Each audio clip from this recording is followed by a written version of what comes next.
Reintroducing the iced apple crisp oat milk macchiato from Starbucks. Now with Starbucks blonde espresso and oat milk, layered with flavors of apple, cinnamon, and brown sugar, and topped with a spiced apple drizzle.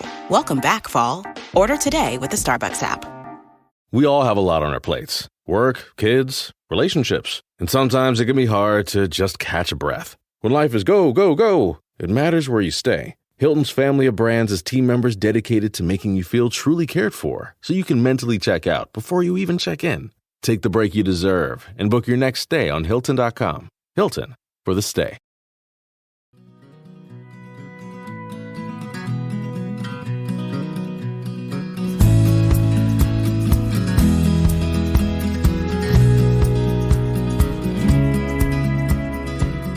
Hey folks, welcome to the Adventure Sports Podcast. I'm your host, Mason. Yes, today's episode is as crazy as the title sounds. Kyle and Tom are brothers from Canada. Love to travel, love to help the world. We're going to talk about that a little bit. They've done a lot of humanitarian work, and they decided to put their experience of portaging canoes, growing up canoeing all over Canada, and their love of travel and their love for humanitarian work together to do something no one's ever done. Literally carry canoes on their head, 2 different canoes, by the way, not just one canoe. They shared 2 different canoes up to Everest Base Camp. And you might say, what in the world are you talking about? But that's what they did. And they did it to raise money for a Nepali women's mental health transit center. And they raised $150,000. It was a 30-day expedition back in 2019. And no, they did not get to ride the canoes. I'm going to ask that in the interview, so I'm going to spoil that for you. They did not get to. There's not like rideable water up or down Everest Base Camp route. But the next adventure they're doing is going to be in the Canadian Rockies. They're going to walk across the Canadian Rockies, where they're from, carrying canoes on their head. So, they're raising health awareness for mental health.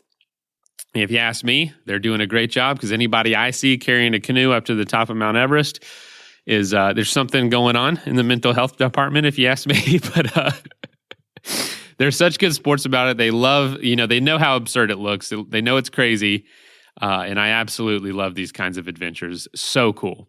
By the way, we are doing a listener survey. We're going to be making some changes to this podcast soon, and we would love your feedback ahead of time. So go in the show notes, click on the link. It's just like 5 or 6 questions. It doesn't take that long. You do get a discount code, like a little perk afterwards. And for anyone that does submit the survey afterwards, we'll send a few more little perks and some thank yous for submitting the survey. But if your app doesn't allow you to click on it, just go to our website or find another podcast app or somewhere online that allows you to click on that link to go to our survey. It's just a Google form. So we would love your feedback ahead of that. But let's go ahead and get into this story. So unique, so awesome. And these are the kinds of adventures that really get me fired up, because you're just throwing a wrench into everything you know about adventures and doing something so different. I love it.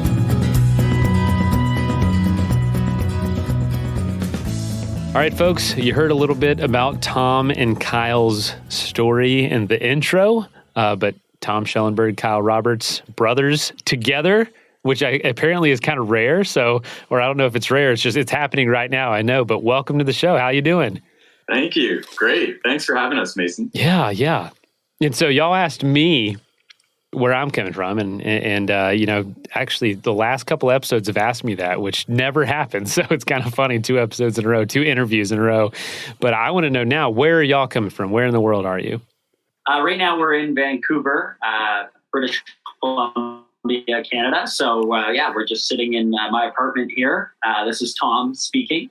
And Kyle just came from the island. He was living up on Vancouver Island, north end of the island. Yeah, so this is Kyle here, and currently I'm living a pretty transient lifestyle with my girlfriend. We've been kind of living in a van a bit and then also doing a bit of work here and there. But right now we're up on the very north end of Vancouver Island, as Tom mentioned, which is pretty remote up there, a lot of bears, and pretty interesting place to be living and working.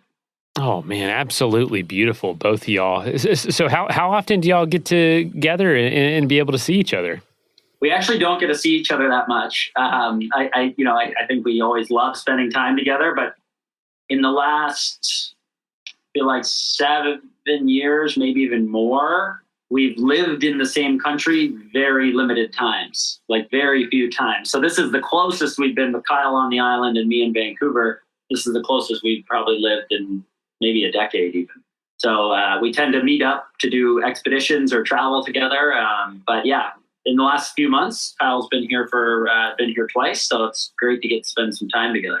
Oh, that's awesome. Yeah, so for the last 7 years, up until about a year ago, I've been living in Australia, where my girlfriend's from. So I've been living in Melbourne, Australia, and Tom's been living here in Vancouver for a lot of that time. So we always kind of tend to miss each other, but luckily we have a bit of an overlap right now in British Columbia. So, well, we are honored to have a little slice of that time, a little slice of that pie for dedicating to the podcast, because it's always awesome, especially when an expedition or an event involves more than one person, to have both or three or all four people on. We've had, I think, up to 6 on the show before, and then they weren't all on the same line, which was actually really difficult. But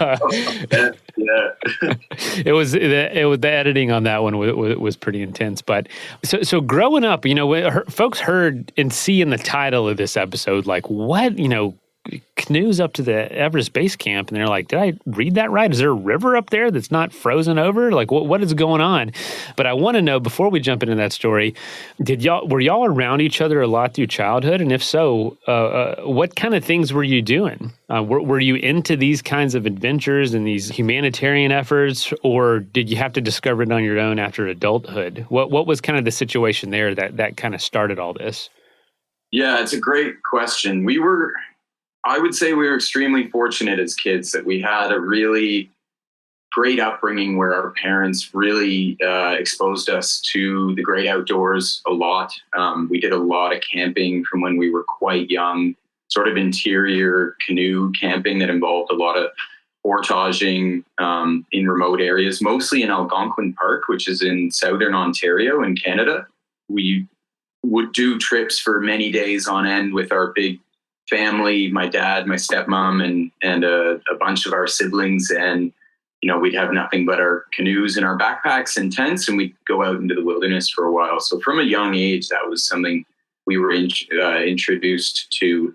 Also, as you may have gathered, we have a split family. So that was on our dad's side. And our mom, we were fortunate enough that she kind of introduced us to traveling in a lot of ways, I would say. When my mom and dad split up when we were quite young, I was 5 and Tom was 3. Mom took us on a road trip across Canada, all the way out to British Columbia, like a sort of 1 month long road trip. And she had her 2 young kids in the car. And I feel like that in a lot of ways, like kind of shaped our lives. Like it just maybe introduced us to that adventurous side when we were quite young. So yeah, we were very fortunate to have that sort of adventurous upbringing. And there are other siblings, so that experience was unique to the two of y'all. Yeah, it was. Yeah, unique to the both of us. But yeah, there are other siblings, but after our parents split. So Kyle and I, we always say we're blood brothers, and our other siblings, we've got a half sister and a half brother, and then other step brothers and sisters from when our parents remarried.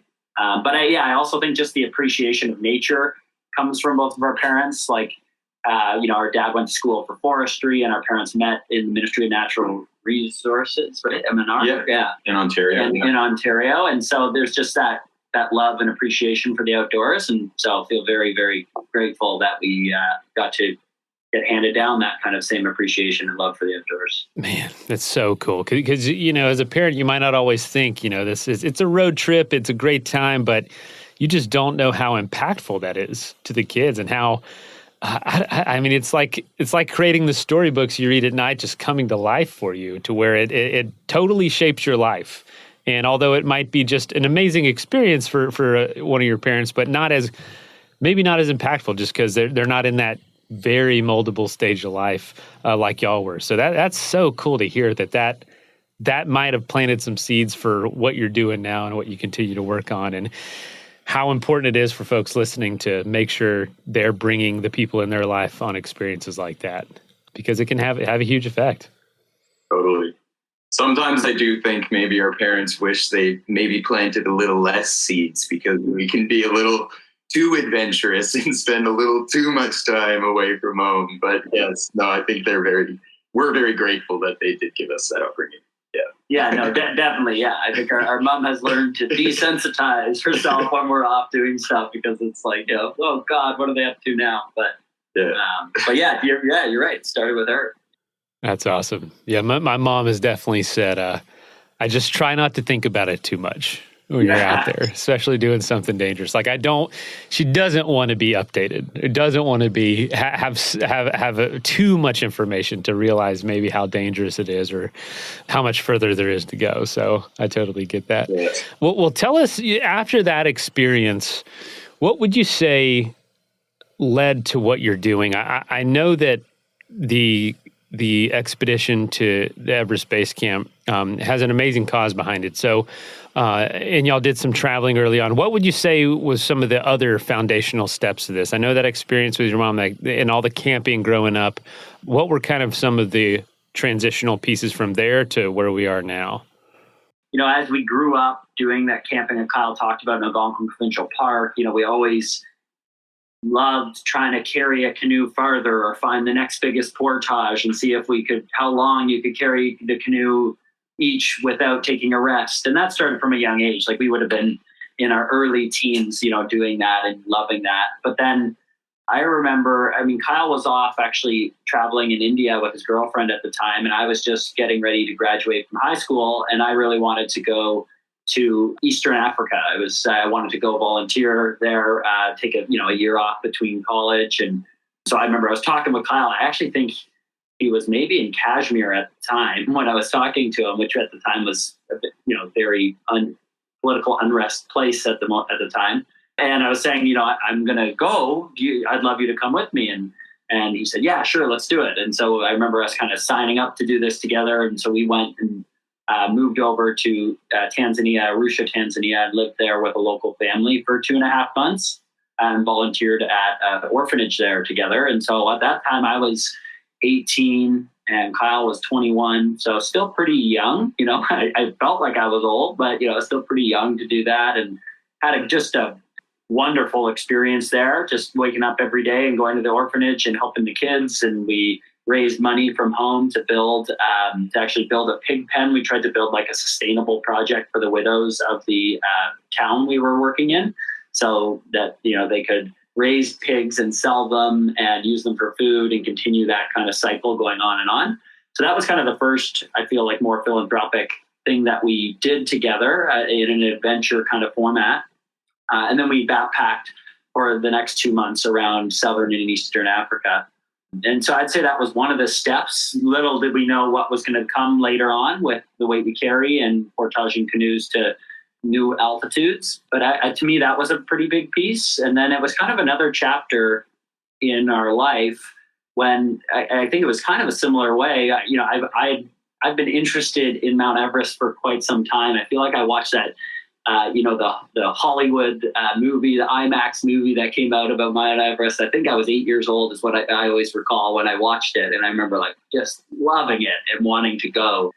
And so I remember thinking, okay, well, if we're going to go, I should go to base camp first, maybe see what that's like before I think of trying to go for the summit or something like that. And yeah, Kyle and I were chatting about it and talking about, hey, I want to go to base camp. And of course, he wanted to go as well, and we just coordinated and went there for the first time. Really no ideas, again, of canoes yet at that point. But yeah, that's kind of what brought us to there, and happy to get into the next steps too, if you'd like. So obviously traveling the world, having done some volunteering experiences in Africa, and I saw in New Zealand for you, Kyle. These seem to be, were these moving experiences, like in the sense of did you feel changed or different after this, or was it just wow, those were great experiences, what can I do next, or did you feel like changed your trajectory in some way?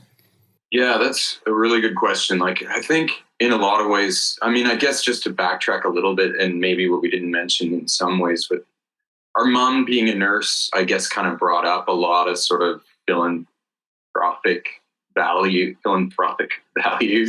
in us. And I think maybe those things did really come to the surface a lot, especially when we traveled in places where maybe people, the developing countries and that kind of thing, and seeing some of the hardship there made us want to do something to give back.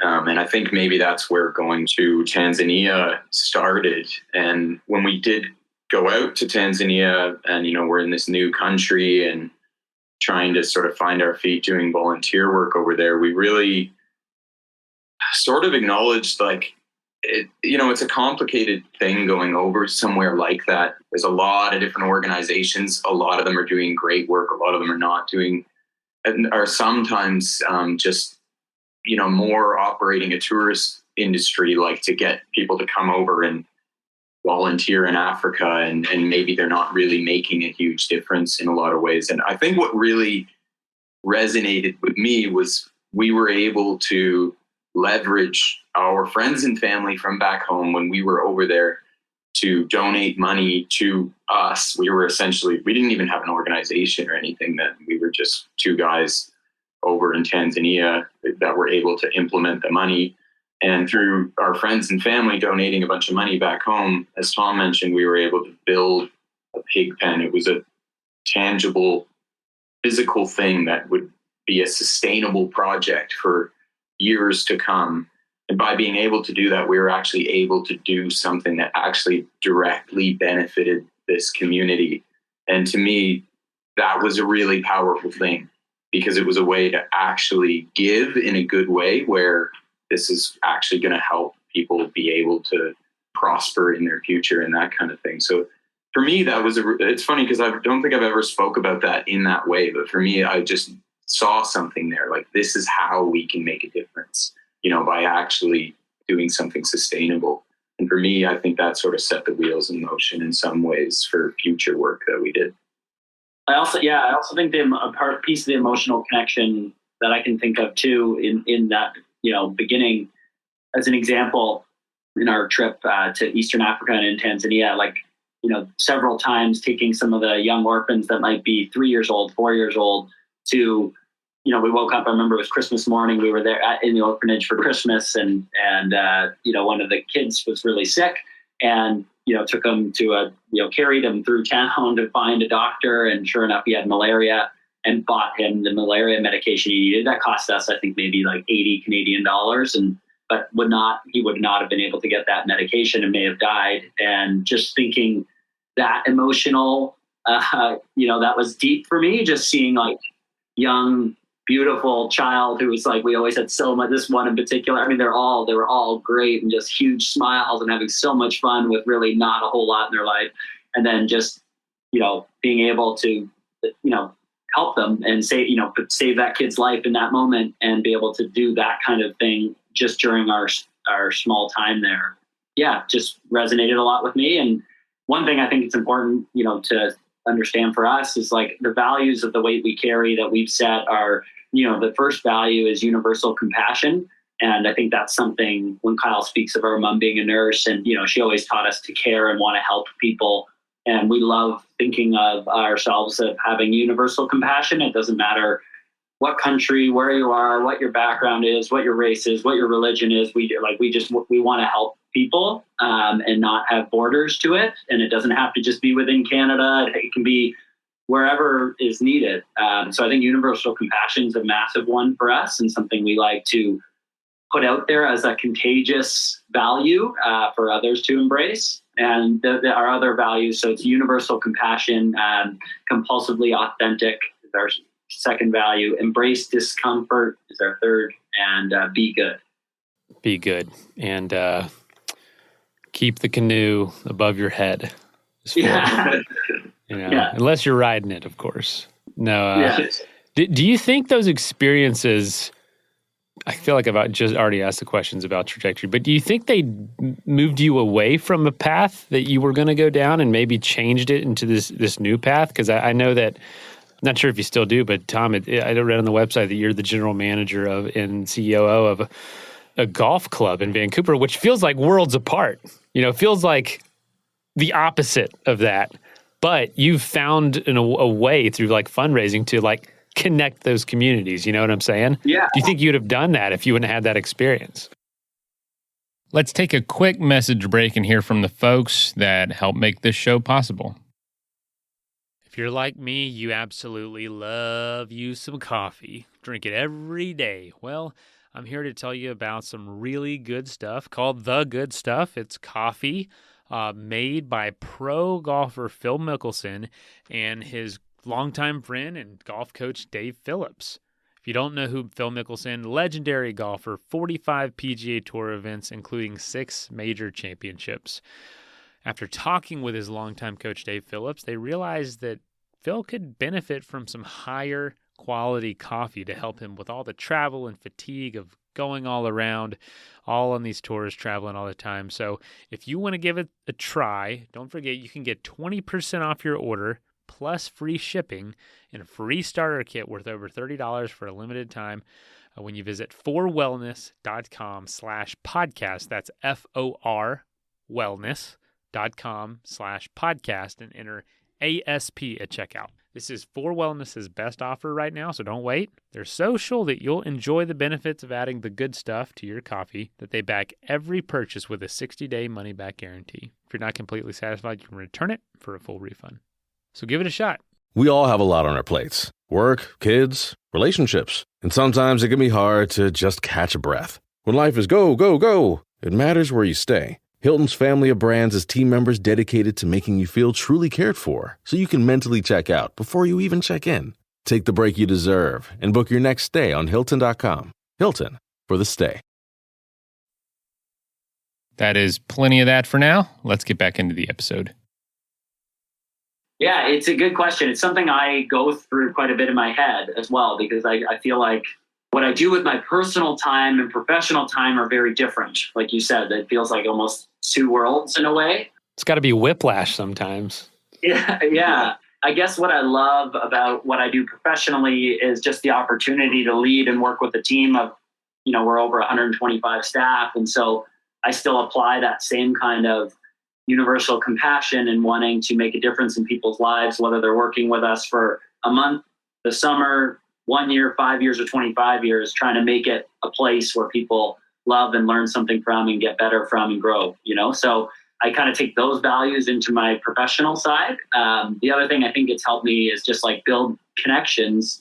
That's helped us in many ways in some of our philanthropic efforts. Like a lot of, sometimes our donors have come through that, or just open the doors in other areas that have helped us grow the weight we carry. So I guess that's how I've connected the two.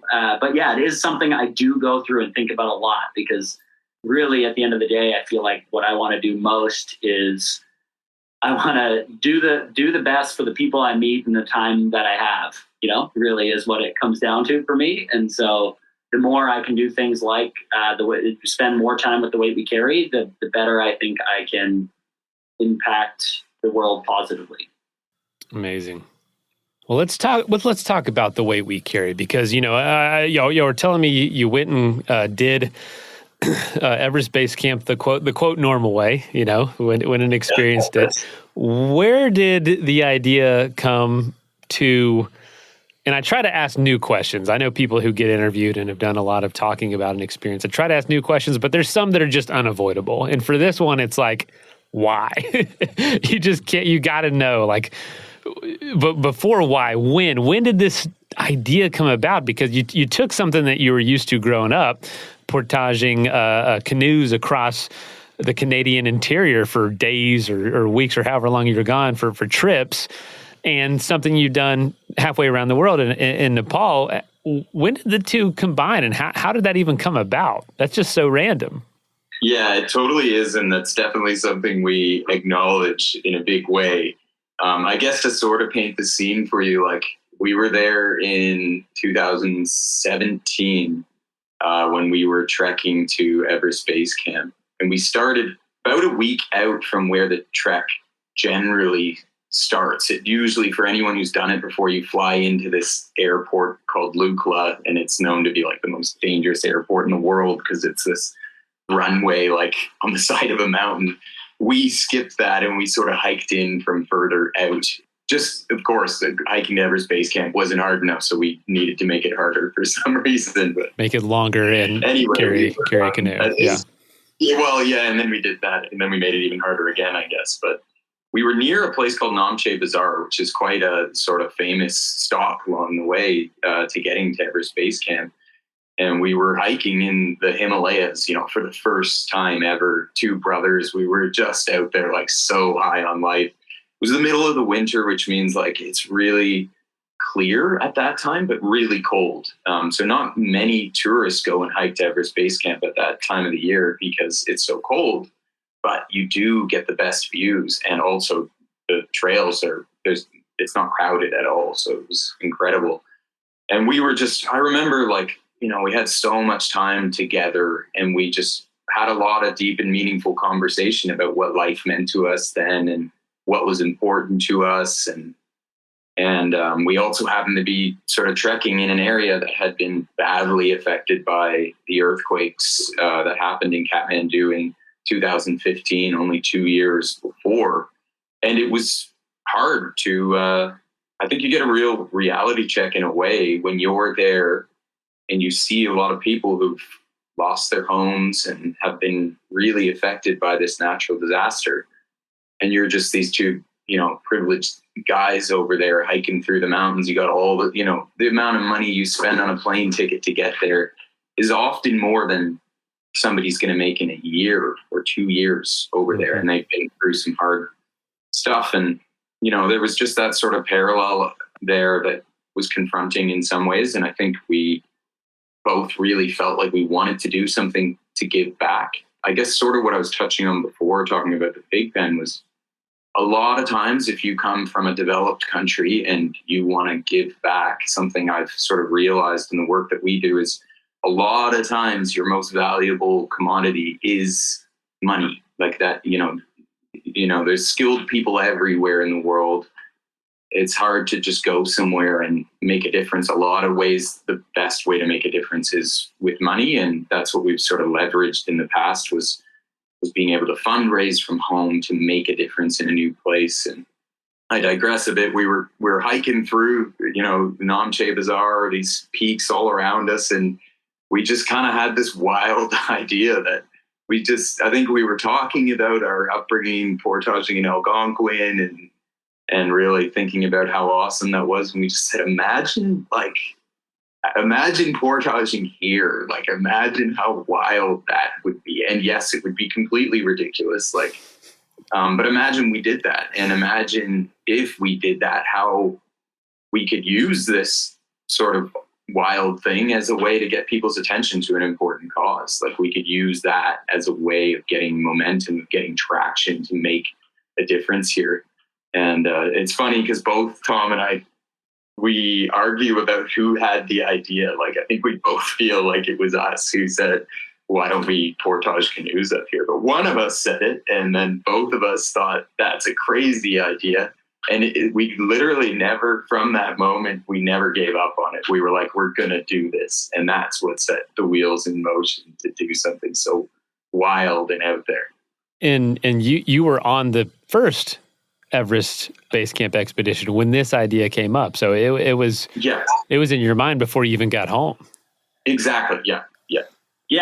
We always say we said this would be the ultimate portage. Like, we looked at each other, we're like, imagine we had canoes up here, and it was just kind of a joke. Like, it definitely didn't start as we're doing it. Like, we were like, but then we were like, wait, that would be awesome. This would be great.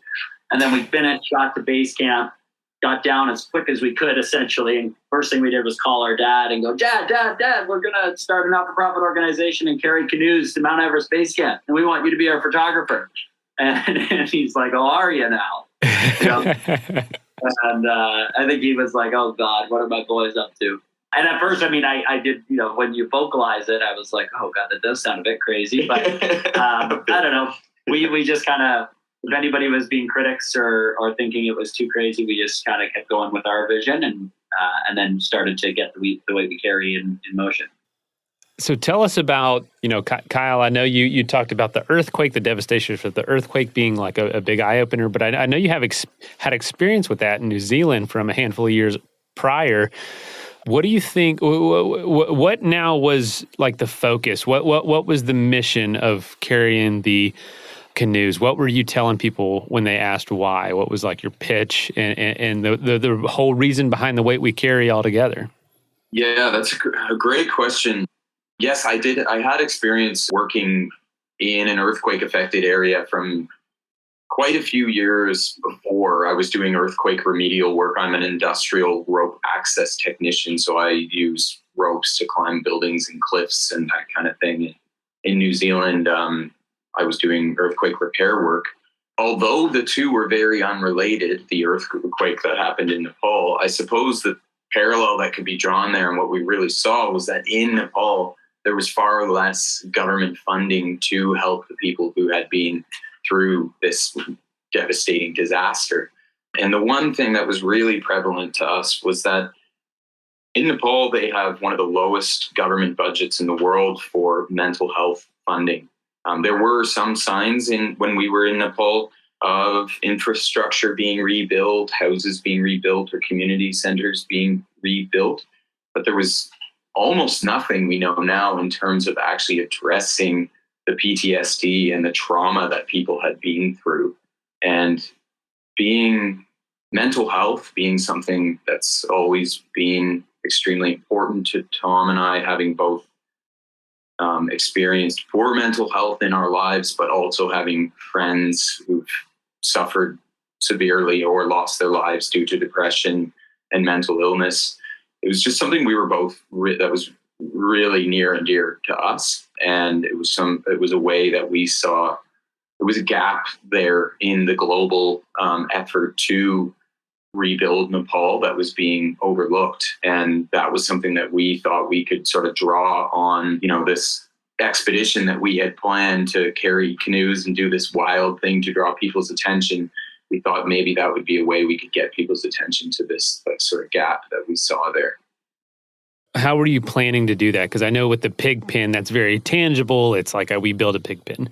What was the plan with making an impact on mental health in Nepal?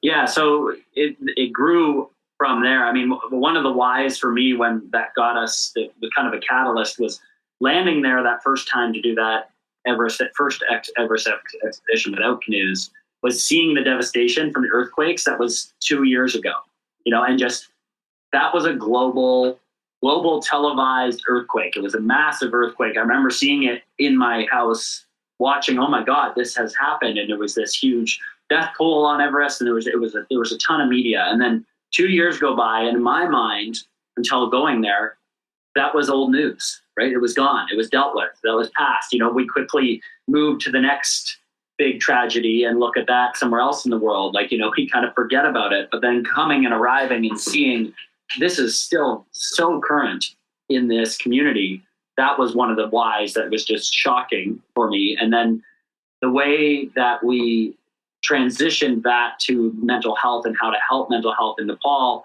was really the biggest thing was we had this idea that we wanted to support mental health after, we came up with the idea and got back from our first expedition there.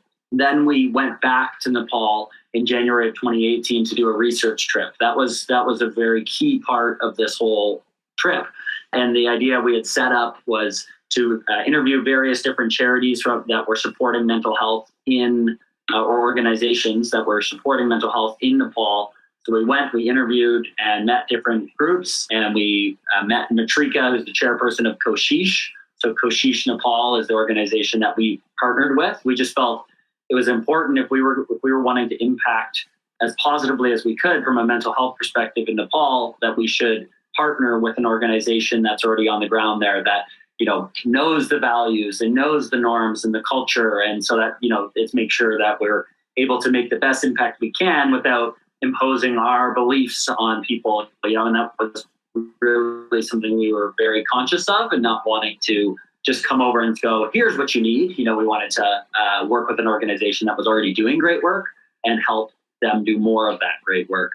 So so once we connected with Koshish and figured that out, and they were definitely a great organization to work with, we talked to them about what their goals were. And one of the big goals was to build a women's mental health center. And that's what we chose to fund. So we chose to raise $150,000 to help them build a women's mental health center. So since knowing them, that, we went to the land the first time they purchased the land for this women's mental health center, which was amazing to see that. And now the women's mental health center is almost completely done construction. And so it'll open its doors very soon, which is wonderful. What I love about this, y'all, is the ability to just do something out there, to put pieces together of things that exist, and to also just knock on some doors. You know what I mean? You didn't create a nonprofit necessarily. You did, but you didn't start the whole mental health aspect. You're like, who's already doing this work? What are we good at? What's our experience? Let's put something together that no one's ever done. And let's call our dad and tell him to be the photographer. I love it. So I realize we haven't even really talked about the expedition yet. We've just been hearing backstory, which is great because there's so much to it. But I want to hear about the trip. I know there's an amazing documentary, which, by the way, was really well done. Was your dad doing that? Because I was kind of blown away by the quality of the camera work and just it looked like I was watching a cinematic film, which I'll be plugging. But did your dad do that? No, it was actually our younger brother. So our younger half brother, Seaton, came on the expedition to film it all. At the time, he had just moved out here to Vancouver and he wanted to get into film. We have grown up with a bit of, our dad is a photographer. And so we had a dark room in our house as kids. So we all got a bit of an appreciation for photography. Kyle took it up a lot. I've done just a very little. And then our younger brother really started to grow with his appreciation for it. And funny enough, this is just, I think, kind of coincidental, but today is actually our younger brother Seaton's wedding. So this afternoon, we're going to his wedding here in Vancouver. Oh, my gosh. Well, y'all, thank you so much for taking the time. Good gracious. I'm even more honored. Yeah. Oh, no, you're helping getting us out of all those, pre-wedding chores and stuff. Yeah. So thank you. Yeah. Well, tell him that his work will be more widely broadcast after this. So more people are going to check out the film. And so it's in his best interest that you step away. That was his first, it was his first go at anything like that. So, wow. He has a passion for it and did a fabulous job. And there's a whole nother story to him coming on the expedition too. That was pretty incredible, which was awesome and nice to be able to do it with another brother as well. No kidding. Well, speaking of brother, so your brother's involved, so he must have thought it was relatively good idea. Your dad sounded, maybe apprehensive, but what were some of the reactions you were getting from people when you said, we're going to literally carry canoes, 2 canoes, by the way, you're not going to share one, 2 canoes on top of your head up to Everest Base Camp? What were some of the reactions by people? We got, as you'd imagine, a lot of very skeptical reactions. At the time, I was living in Australia, and if you think portaging a canoe up a mountain is bizarre enough in North America, where we kind of do a lot more canoe trips and that kind of thing, in Australia, it was even more bizarre. I remember in particular telling a friend over there, and he was like, that just sounds ludicrous, right? He straight up said that to me. We had a lot of skepticism leading up to it for sure, but that we knew that was what made it a great idea. We knew that the wildness of it all was what was going to captivate people in the, and be able to raise money to do something, because otherwise people probably wouldn't hear about it and that kind of thing. So also family members and that kind of thing some were extremely supportive right from the get-go. They got it and they could just see our vision and see how this would be a really impactful thing. And then others were just really skeptical about it. And that was kind of part of a big learning in the whole process was I think when you want to do something like this, you have to be willing to be very vulnerable. And in terms that, you can't, you have to be willing for people to tell you this is a bad idea or, you're crazy or whatever. We had to hear that a lot in the beginning. We also really had to persevere and just kind of keep getting back to that. We knew that this was going to be great and that it would make a big difference. So that was a huge takeaway from it for me, and my own mental health and well-being was just learning to let go of your ego sometimes and be vulnerable and be okay with being a bit being unique and being okay with being criticized. Yeah. Thanks. Yeah. Yeah, and then when we started on the trail for the first time with the canoes, there was also a whole nother different set of commentary, I guess, from locals and just like, what's going on here? That was my other question. What did locals think? Yeah. I mean, we'd hear a lot of dunga, dunga, dunga, which means boat. And it was often we'd be hiking in like these little mountain towns and you just see like one little kid come running out and go, dunga! And they'd be pointing at us. And then there'd be 5 other kids that would come and run. And I remember talking to a local and he's like, this is the first time my kids have ever seen a boat, because like you're in the Himalayas. Yeah, there's no functional purpose up there. Yeah. And a lot of people were looking at us like they were laughing at us. They were like, these guys don't even realize the lake's frozen, we knew the lake was frozen, but so I think it was just people just thought it was really funny. Which we really had we had a lot of fun with. Like whenever we stayed at a tea house, we would, if there was kids around, we'd like, kind of play around the canoes with them, or there was someone, they were a bigger kid, we'd put a canoe on their shoulders and show them how to carry it and that kind of stuff. Wow. Unbelievable. I was, that's actually interesting. First time some of the kids have seen a boat, because there's rapids up there or it's frozen once you get closer to the top. I can imagine some of those Australians, especially Kyle, who are like, "Oh, you're climbing, or you're going up to Everest Base Camp with some canoes on your head to raise awareness for mental health." Yeah. I think the mental illness is loud and clear. You guys are absolutely insane for doing this. Like, you didn't have to tell us that part. We knew something was going on.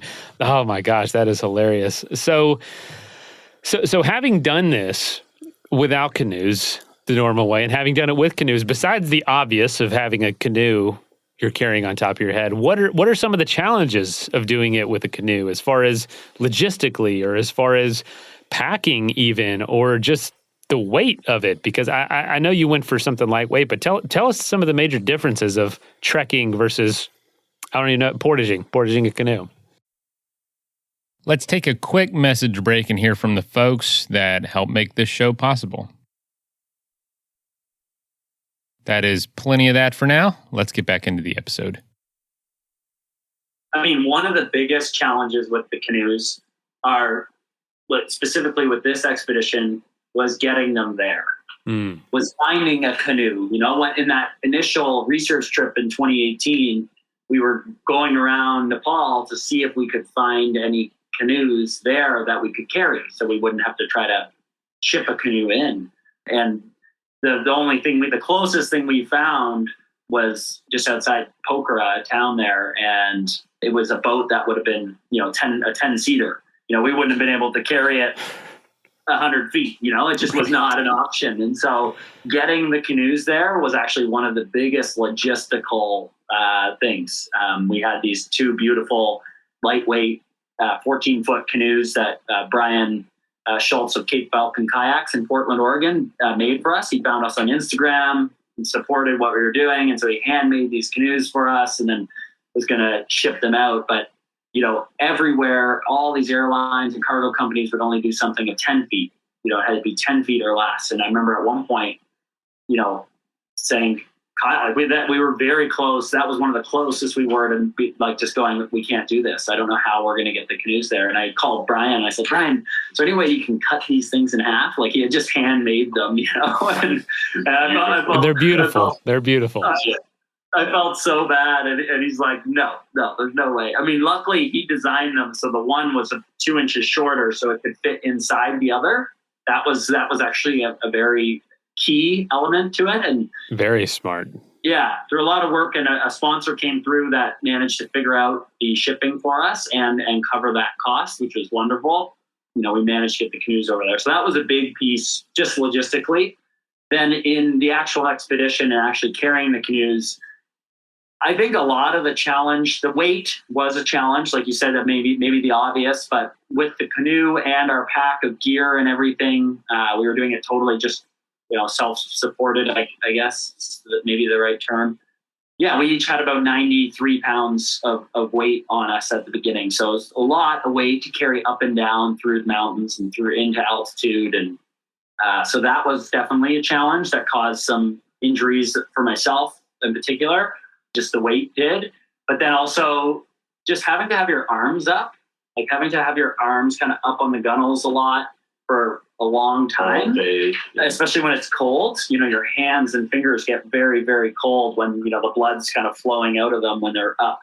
So that was a challenge. And then there was some scary moments where with high winds, like when we're crossing either a cable bridge or on the edge of one of the like mountain trails, with nothing obviously stopping you from going down the side, and just needing to be very conscious of the steps you're taking. And I would actually try to bear hug the canoe and hold it down on me while, stepping, kind of waddling like a duck a little bit, taking these solid steps to make sure, that it wouldn't just get blown over or something. But those would be the main additional challenges. I think the other one psychologically was just having a canoe on your head, not being able to see the beauty. I was going to say it had to have impaired your view. Yeah, it does. And so you're kind of just inside your head, a lot of it, tried to stay close enough that we could talk and do that kind of thing. But that definitely grew to be a point. I remember, waking up in the morning to go, okay, here we go again. It took us, I think it was 18 or 19 days to get to base camp. And the whole trip was 25 days in total. And, just kind of going, oh, I just don't want to put the canoe on my shoulders again. So that's not a short experience. 25 days. I mean, that's that's comparable to some of the. That's some of the longest trips that people do. Nearly a month. And yeah, so I mean, you can do half the Appalachian Trail. I mean, the fastest person in the world can in that amount of time. So yeah. Well, we appreciate that you think we could do half of it in that time. Well, the other thing to add to it too, like to what Tom just said, and just on that, 25 days of portaging a canoe was the other really challenging thing. Was we had no idea whether what we were planning to do was even possible. Like my thoughts were just, having done a lot of portage canoeing in the past, we had carried canoes for, I think the longest portage we'd ever done was 7 kilometers. And that took the better part of a day if you went back, and did it a couple times. But to have a canoe on your back for 25 days all day, I didn't know whether our necks were just going to get destroyed from that. Like, I didn't know whether we'd get 4 days in and we'd both just have to give up. And here we were over there having told everyone that we were going to do this thing, and we had no idea whether we could actually do it. So that was also a really challenging aspect of it. Like that really weighed on us mentally. We were like telling everybody, oh yeah, we're going to carry canoes to Everest Base Camp, but we had no idea whether we just have to give up a few days in. So that was challenging for sure. My goodness. So insane. So cool though. Was there a moment that was peak? I mean, sorry. I just saw a picture of like these Himalayas and there's the tip of the canoe sticking out, which is just never a picture you see. And so it just caught me off guard as I'm looking through your Instagram. It is so funny. Was there a moment of like peak ridiculousness, like where you maybe looked around at your situation, whether that was in planning or in travel, getting there, or during the expedition, where you were like, what are we doing? I think for me, maybe that peak ridiculousness feeling was pretty early on. Yeah. And it was when we had so we got the canoes shipped into Delhi, India, and flew in, picked them up it was Christmas Eve day again, happened to be. And then we started this road trip. It was a 4-day road trip to get to the Nepal border with the canoes. And the ridiculousness for me was then when we had to get dropped at the border, and we each had to pick up the canoes and then walk across the border, the India-Nepalese border with our canoes, and portage across the border. And at that time, we hadn't fastened our yokes in yet, and so just to help carry them one inside the other, so the yokes weren't on, and so we're just like holding them above our head, and it was about a kilometer walk, so it wasn't short, but just like. We were walking, it was a really busy border too. There was just like tons going on, rickshaws everywhere, lots of people and noise. And here we are with all our gear and like portaging these canoes through this border. And I remember pulling up to the spot where you cross for like what's going to happen here? Are we going to be allowed to bring these through? So we just, I don't know. I just remember thinking, oh God, what's going to happen? And it just felt it felt ridiculous, but we kind of quickly put down the canoes. We didn't hide them, but we didn't show them. We just put them down quickly and went in with our passports and, did the stuff, then picked up the canoes and kept on going. But that was a pretty sweet moment. Like the ridiculousness was high. But then when we got through, we were like, all right, there's like another checkpoint, nothing's going to stop us now. So at least not bureaucratically, hopefully. Oh my gosh. Yeah. So I was going to say bureaucratically, like was anyone just totally dumbfounded, but that is so wild. The pictures are so insane. You know what? Were there any unexpected benefits to carrying a canoe? Like, obviously, if it was raining or snowing, you had some protection, or if it was too sunny and hot, you had some shade. Was there anything that was like, this is actually kind of nice?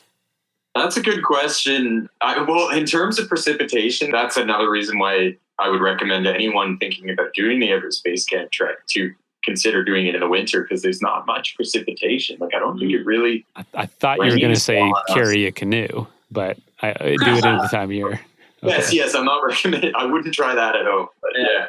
Actually, there was a snowstorm, I remember, on one of our acclimatization hikes. We didn't have a canoe on our back at that point, unfortunately. But for the most part, I would have to say there are no benefits of taking a canoe up there. Like, honestly, I can't really think of any benefit. The one that you mentioned, Mason, for me is that I get burnt pretty easily. Yeah. And the fact that I didn't have to put on sunscreen for pretty much any of the days, I was like, that's a bonus. I don't have to rub the sunscreen all over my face and stuff. So I was happy about that. But yeah, sure. Other than that, it wasn't worth the trade-off. So if you ever forget your sunscreen, just grab a canoe and you'll be fine. Yeah, that's right. Just cover yourself in a canoe. If you can't find your bottle of sunscreen, just bring the canoe. Canoe. Exactly.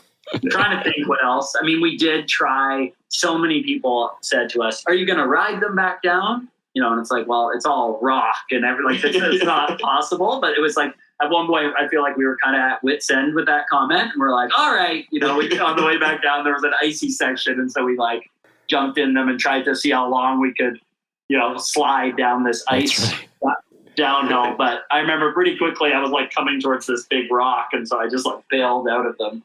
So that was maybe a little benefit, but it really wasn't possible to ride. Wow.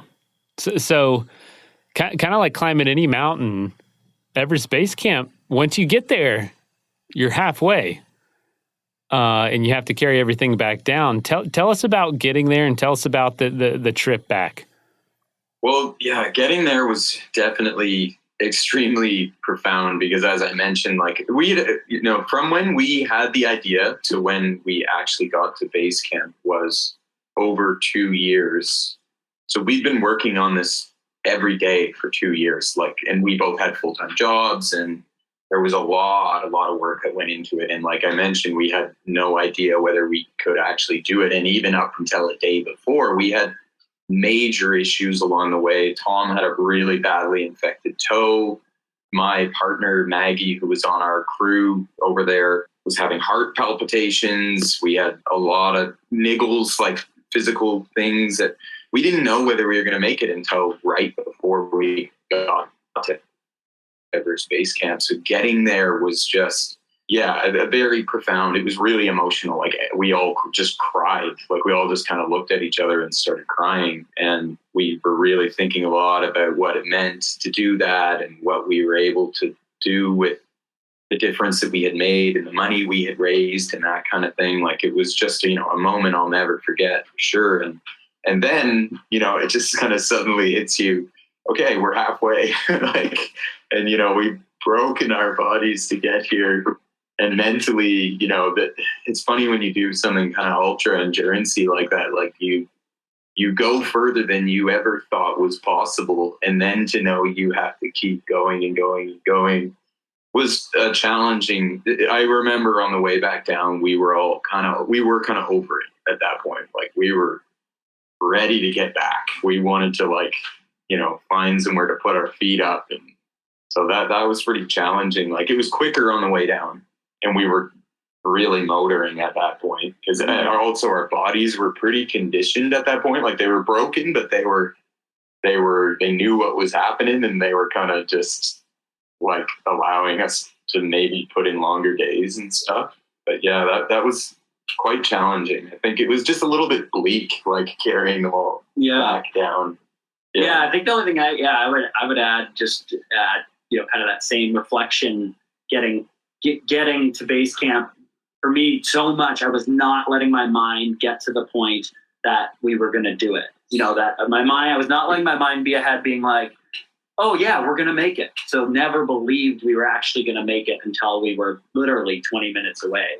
And part of that came from just the injuries along the way. I started the expedition with a lung infection, and I was really sick and fevered, and then got this infected toe that was really bad at one point. Like we thought that I was going to have to turn back. We couldn't get medication for it, and was worried I might have to lose my toe at some point. And, we just managed to hold all these little things off, or maybe not little things, maybe a big thing. Big toe is a big deal. Right. But yeah, and then just getting there and just being so just in shock that it's actually happened. Then the turnaround and going back down for me, I'd say a little bit numb. Like at least we kind of have done what we came here to do. We didn't really come here to go back down, although that is part of the trip. It was kind of like, okay, we're done. And yeah, I think my body was in a bit of a state. Yeah, I lost 27 pounds in 25 days. So pants that I wore when we started were tight. By the end, there was 6 inches of space. And it was I remember thinking we need to give some care to our bodies. But yeah, so it was just really, really overwhelming and incredible, and a true test of, I'd say, our human spirit, and that totally aligns with that you can do way more than you ever think is possible. There were so many reasons that this was not possible, even during the expedition. Leading up to it, there were so many things. Then during, there were so many things, and people getting sick and various different stuff. And, and then you get to the end and the finish line, and kind of makes you believe you can do anything. Wow. Man, so unique of an experience. Where are the canoes now? And to your knowledge, are they the only canoes that have made it to Everest Base Camp? Yeah, to our knowledge, they are. I did try looking into that to make sure. To our knowledge, they are. Yeah, we didn't leave them at Everest Base Camp. We like to we had a lot of people ask us, oh, did you put it in the big pile of trash up there? So yeah, we had to portage them back down. And they are actually at Koshish, Nepal, the mental health organization over there that all the funds have gone to. Because when the Women's Mental Health Center is being built, which it's getting close now, it's under construction, getting quite close. The plan is to hang them up in the ceiling of the entranceway to the center, and have a little sort of story about how the money was raised and that kind of thing. So have a little tribute to the way we carry there, I guess. So yeah. Has anyone wanted to take them up themselves? For them to portage them? Yeah, they were there? like, hey, can I do it too? Take your same canoe up to no one has asked camp yet. Yes, I'm surprised. That's you're the first person, Mason. When are you going? yeah. I'll take the shorter of the two by 2 inches. Yeah. Did y'all switch off with that one? Because that seems a little unfair. I'm just playing. No, Kyle wanted the shorter one. That's not true. Yeah, I'm glad you asked. That's an important detail. Yeah, it adds up, over 25 days. Sure does. Yeah. That pound or two. That's why he only lost 11 pounds and I lost 27. It's a big difference. No. My gosh. Well, I tell you what, it's interesting. I didn't mean to bring this up, but it seems to happen so often that when you're on an adventure, the next adventure comes to mind, or you plant the seeds of it in the adventure you're on. With my friends and what we do, we try to do something every couple of months. And by the time that trip is done, we have a pretty good idea of what we're doing next. When you did this, did you sense that at all? Because I know with the first Everest trip, you had this idea already ready. You called your dad. He was like, I don't know. It's kind of crazy, but okay. Did you have that experience with this, or was it kind of like a completion let's get to work on this center and do something different? I would say we didn't have a good idea of what the next steps were, because a big part of the next steps were we still had to raise a lot of money. We still had like a lot of things, like the whole expedition is still like, it's almost done now. Like we've raised all the funds now, which is great for Koshish, Nepal. And now, for me, it really is going to be complete when the doors to the mental health center open. And so I feel like I was still sitting there thinking there's a lot left to do. And we did manage to raise a lot of funds during the hike and the expedition and stuff, which was great. But we also knew we needed to raise a lot more. And so we knew we wanted to create a documentary to help draw in. And that was probably the biggest thing that we did that really helped to give us even more exposure and go to film festivals and raise more money to help us hit our goal.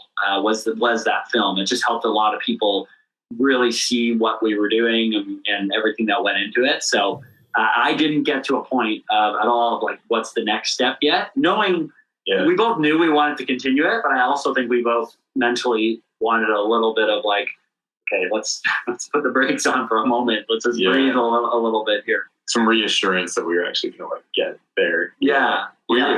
That was a big thing weighing over us, was knowing we had more money to raise. Yeah, I think at that point when we got back, we still had would have been around another $70,000 still to raise, or $60,000. So I had to figure out how to do that first. That's awesome. Oh, I'm glad you guys decided to stick it out and complete that. It's so cool to hear that that's getting so close, or is close, or has already happened. And wow, it's already 2:30 on my end. That's crazy. Time is flying. This is such a cool conversation. I've just never talked about this. This is wild. Any more portaging in your future?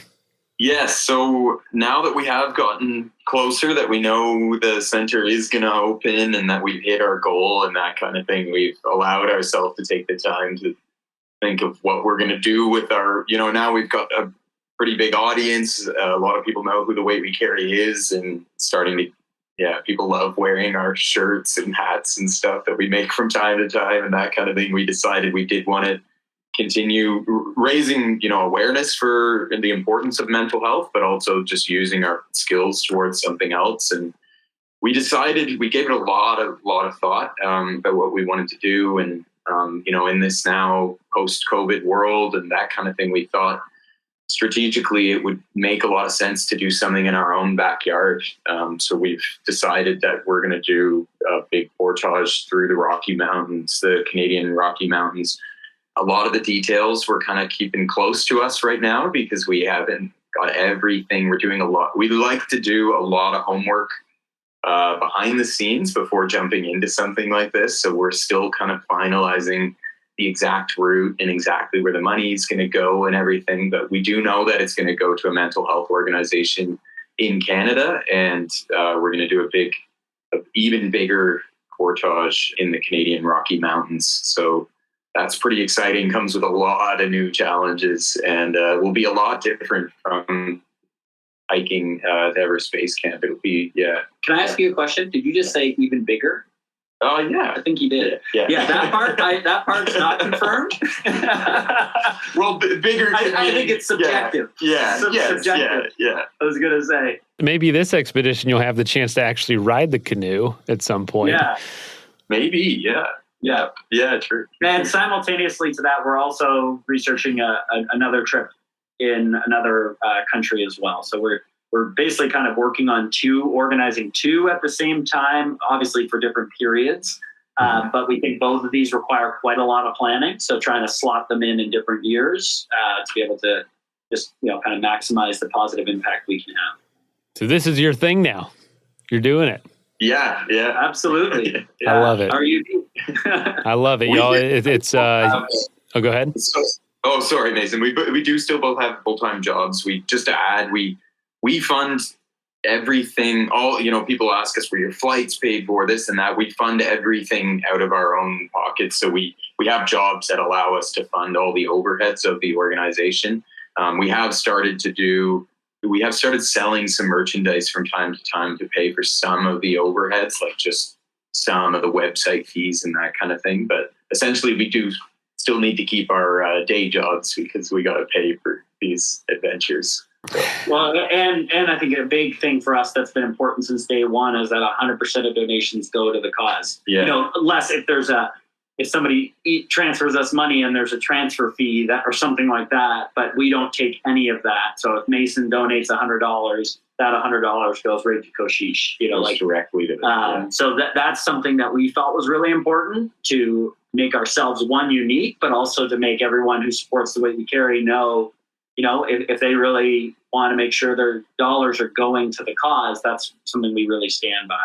It does help when people buy our merchandise when we do that to help fund some of our expenses. So it's not all out of our pocket all the time, but we're working on that too, to try to keep merchandise coming to help us do some other things. But yeah, all the donations to the cause go directly to it. Fantastic. Well, do y'all want to, I'm going to tell everybody where to find you, which is theweightwecarry.com. You can find out a ton of information there, and you can watch the movie One Step at a Time by the Weight We Carry official documentary. It is really good, y'all. It is amazing. Great filmography, and I'm excited to hear about the next project. Please keep me posted. I work for a non-alcoholic brewery of all things. We are in Canada now, and we're obviously very against the grain being a brewery with no alcohol. And so y'all are the right kind of people for us in the sense of the folks that the stories we like to follow, doing things different. That's what it's all about, doing it your own way. Awesome. You never know. So this is really cool. Well, I tell you what, I don't want to get you in trouble with Seaton's wedding. So, we should better let y'all go. Yeah, thank you so much. You're really, really nice meeting you, Mason. I appreciate you giving time for us. Keep up the good work, y'all, and we'll talk soon. Okay. Thank you. Take care. First of all, thank you so much for listening. It means the world to us that you choose to listen to the show. If you'd like to help us further, you can leave a review on iTunes, share us with your friends, your family. It goes a long way to grow in the show. You can also support us financially through patreon.com/adventuresportspodcast. Link is in the show notes. And also, if you have an idea of who could be a good guest for the show, we're always looking for people to tell their story about the outdoors or adventure. So if you know someone, please reach out. Email us at info@adventuresportspodcast.com. And until then, get out there and have some fun.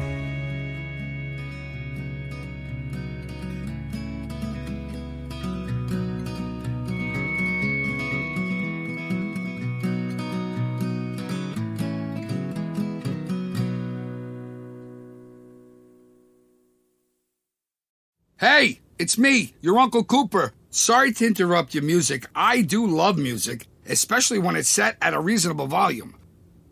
Music is really only as good as your speakers. The same is true for minivans. A minivan is only as good as the tires it sits on. And the button on the screen there, it agrees with me. If you click on it, it'll bring you to all the Cooper minivan tires that'll make your minivan a really good minivan. Go with the Coopers! Cooper! We all have a lot on our plates. Work, kids, relationships. And sometimes it can be hard to just catch a breath. When life is go, go, go, it matters where you stay. Hilton's family of brands has team members dedicated to making you feel truly cared for, so you can mentally check out before you even check in. Take the break you deserve and book your next stay on Hilton.com. Hilton, for the stay.